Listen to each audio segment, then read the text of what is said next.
ইসরায়েলিদের পথে ঘাটে ছড়িয়ে ছিটিয়ে আছে হুতিদের ছোড়া ক্ষেপণাস্ত্রের টুকরো। আঘাতে ক্ষত বিক্ষত হওয়া কিছু স্থাপনার চিত্র পরিষ্কার। সেসব পরীক্ষা নিরীক্ষা করতে ব্যস্ত ইসরায়েলি গোয়েন্দা সংস্থা এবং অস্ত্র বিশেষজ্ঞরা। তারা খুঁটিয়ে খুঁটিয়ে সব দেখছেন। তারা দেখছেন হুতির ক্ষেপণাস্ত্রে এমন কি আছে যা আয়রন ডোমেও আটকাচ্ছে না। হুতির ক্ষেপণাস্ত্র সব প্রতিরক্ষা বলয় ভেদ করে ইসরায়েলি ভূখণ্ডে আশ্রয়ে পড়ছেই, কিন্তু কিভাবে? এই চিন্তায় ঘুম হারাম ইসরায়েলিদের।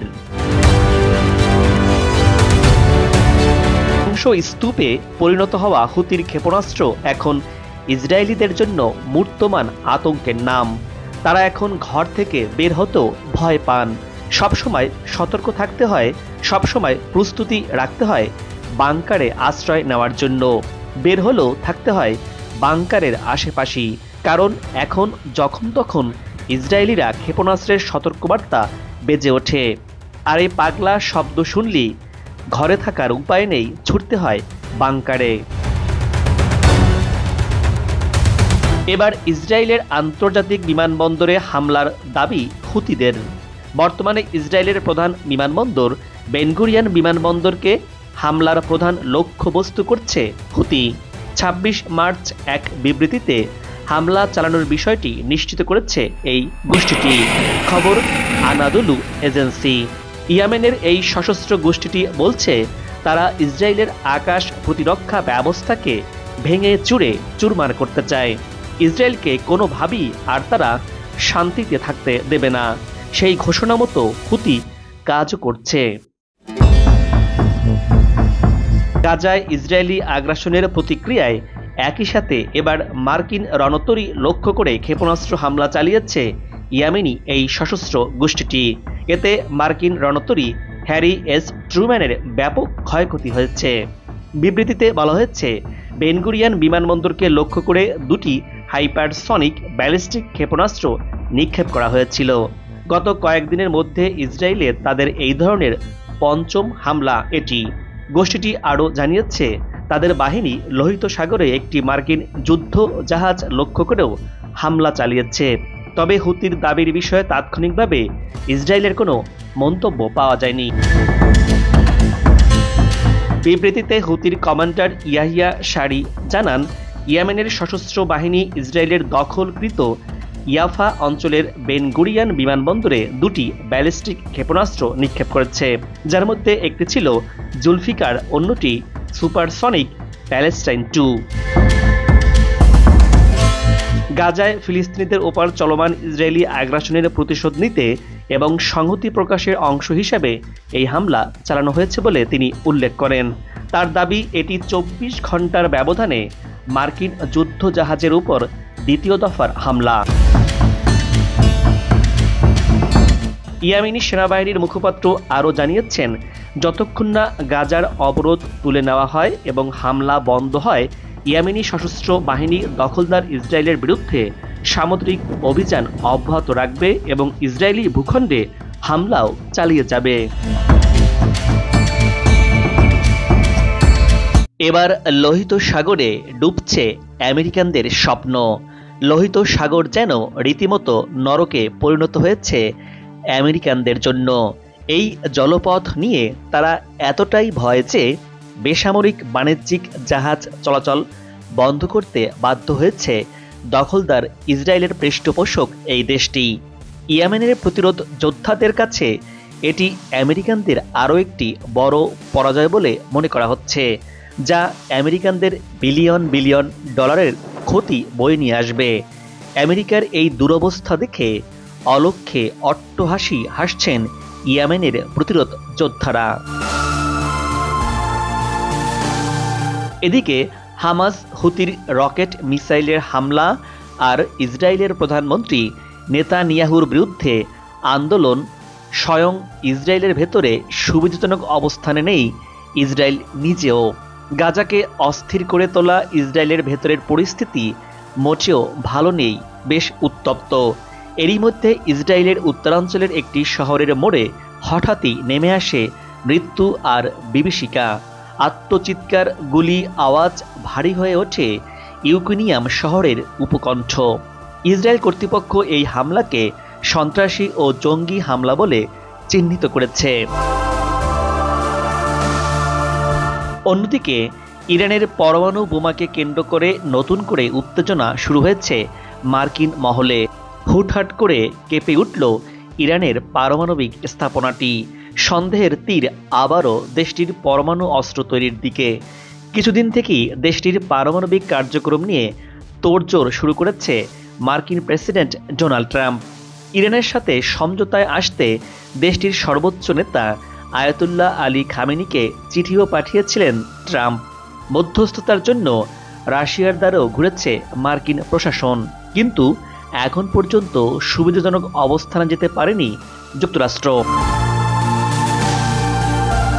এদিকে ইরানের পররাষ্ট্রমন্ত্রী আব্বাস আরাঘচি বলেছেন, ইরানে কেউ আক্রমণ করার সাহস করবে না, কেননা ইরান যে কোনো পরিস্থিতির জন্য সম্পূর্ণরূপে প্রস্তুত।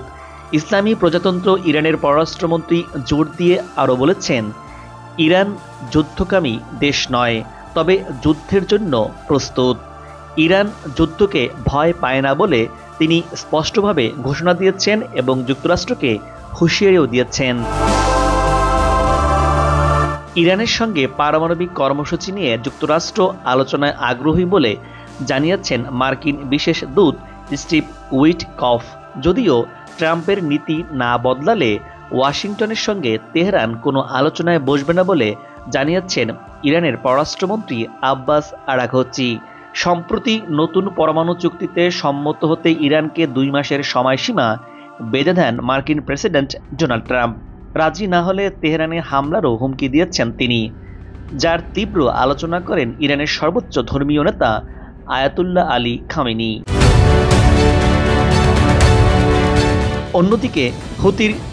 অন্যদিকে হুতির ক্রমাগত হামলার জেরে লোহিত সাগর, আরব সাগর ও ভূমধ্য সাগরে হাই অ্যালার্ট জারি করা হয়েছে। সাগরে নিরাপত্তা দেখভাল করা joint maritime information centre JMIC বলেছে, পূর্ব ভূমধ্য সাগরে ইয়েমেনের হুতি গোষ্ঠী যে কোনো সময় মিসাইল ও ড্রোন হামলা করতে পারে। এর আগে 12 মার্চ মার্কিন জাহাজে হামলার হুমকি দিয়েছিল হুতি। ইয়েমেন সমর্থিত হুতি গোষ্ঠীর মুখপাত্র ইয়াহিয়া সারে ইসরায়েলের বেন গুরিয়ান বিমানবন্দরে আবারও হামলার হুমকি দিয়েছেন। এই কমান্ডার বলেছেন, গাজায় হামলা বন্ধ না হওয়া পর্যন্ত এই বিমানবন্দর নিরাপদ থাকতে দেয়া হবে না। এদিকে মধ্যপ্রাচ্যে আরেকটি যুদ্ধ জাহাজ মোতায়েনের নির্দেশ দিয়েছে আমেরিকা। এই ঘোষণার পর USS কালভিনসন নামের এই যুদ্ধ জাহাজটি প্রশান্ত মহাসাগর থেকে মধ্যপ্রাচ্যের দিকে যাত্রা শুরু করেছে। মার্কিন রণতরী USS হ্যারিসনের পাশাপাশি USS কালভিনসন যুক্তরাষ্ট্র ও দেশটির মিত্রদের নিরাপত্তা নিশ্চিত করবে। ইরান এবং ইসরায়েলের মধ্যে চলমান উত্তেজনা বেশ ভাবিয়ে তুলেছে বিশ্ববাসীকে। এরই মাঝে যুদ্ধবিরতি ভেঙে নিরীহ মানুষের ওপর বর্বর হামলা চালিয়ে যাচ্ছে ইসরায়েল। গাজার নিরস্ত্র মানুষ নিধনের এক বিভীষিকাময় খেলায় মেতে উঠেছে ইসরায়েলের প্রধানমন্ত্রী বেনিয়ামিন নেতানিয়াহু। দেখা দিয়েছে মানবিক বিপর্যয়। এবার ইসরায়েলে হামলা করেছে ইয়েমেনের হুতি। ইসরায়েলের নেভাটি বিমান ঘাঁটি ও নেগেভ মরুভূমিতে এই হামলা চালানো হয়।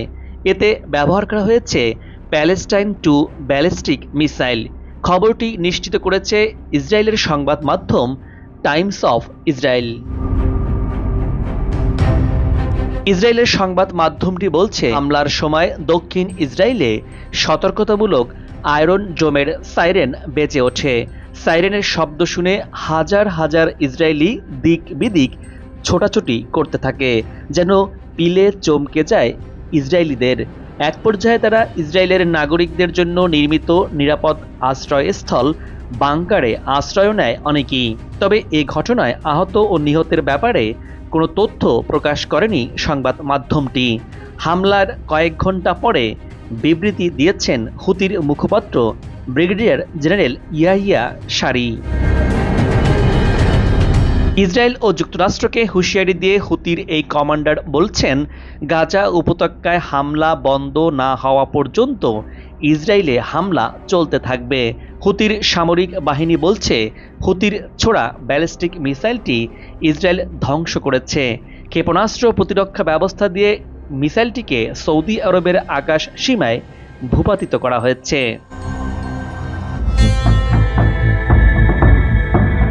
ইসরায়েলে পাল্টা হামলা হামাসের।